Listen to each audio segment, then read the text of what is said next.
Now, bus drivers in Meriden, they are out there on the picket line demanding fair wages and benefits as contract negotiations continue.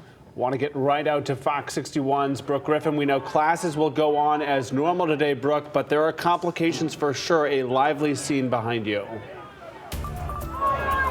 Yeah, those complications are unfolding right in front of us. Some of those students are still being picked up by buses. I believe it may be some of the special education classes. These are the buses that are trying to leave right now. It's been about 20-30 minutes of them trying to leave. And these protesters, these strikers have been beating on the buses. Let's turn over to the left here. You can see how close they're getting. They're hitting the buses. They're trying to make their point heard. Right now, there are a couple Meriden police officers that are trying to help these buses get out, but a lot of the strikers keep jumping in front of them. They're beating on the windows. They're yelling at these drivers that are trying to leave.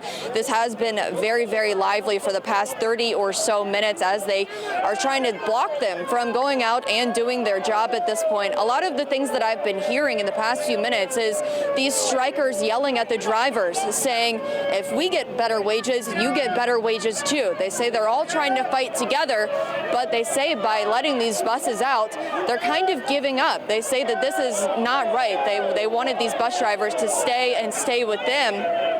So it has gotten a little bit tense, very aggressive in the past few minutes. They are trying to get these buses out. Now, if we could maybe turn over to the right on this side, you can see just how many buses they're still trying to get out at this point. They've only let 3 out, and they just keep coming. There's a lot that they are trying to do. But if we are going to show over to the left, a few more minutes, a lot of people are beating on the windows again, a lot of yelling, but we can't get too close because there has been some cursing. We will stay with this situation as it continues to unfold. Meriden police have arrived. Hopefully we will have an update for you in the next 30 or so minutes. Back to you guys. Brooke, we want to stick with you for a couple of minutes and share these live pictures. A couple of questions we have. I think a concern some folks may have watching is safety out here this morning. Speak to the ratio you're seeing police to protesters and picketers here as they inch closer to those buses. You know, a concern for safety for sure.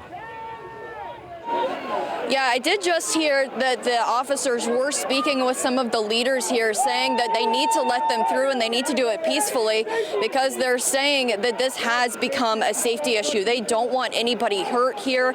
The officers were trying to convince them to really let these buses through and do it peacefully because officers were saying at the end of the day, it's human life that matters and they want to keep everybody safe. They want this to be peaceful. I even spoke with some of the strikers this morning who said that being peaceful was their #1 goal. But at this point, a lot of people just keep getting in front of the buses.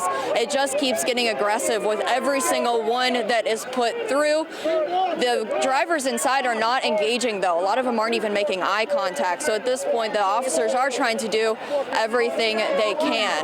Back to you guys. Brooke, one more question for you. We know the bus drivers are striking there. Are there a few that are not on strike, and those are the ones that are driving those few buses that are going out? Yeah, there are a few people that are not on strike. So these are all part of the same union here, these drivers and the people that are outside. So obviously you can choose whether or not you personally are going to participate in a strike. That is the whole point of the union. You can choose which side you would like to be on. Now, granted, they are all on the same side, but some are choosing to participate and some are not. So these are the few drivers that are deciding that they would like to continue to pick up kids. Again, a lot of these buses are for the special education students, so they are trying to make sure that those students are able to get to school safely since they don't always have another mode of transportation. So they are still trying to go get those few students. It's not a lot of routes by any means, but they do have quite a few buses, maybe about 10, that they are trying to get out here this morning. Breaking news you're seeing right here in Fox 61. We will stay with this live throughout the morning. Brooke, stay safe yourself, and we will check in just a little bit. Thanks so much for the update, Brooke.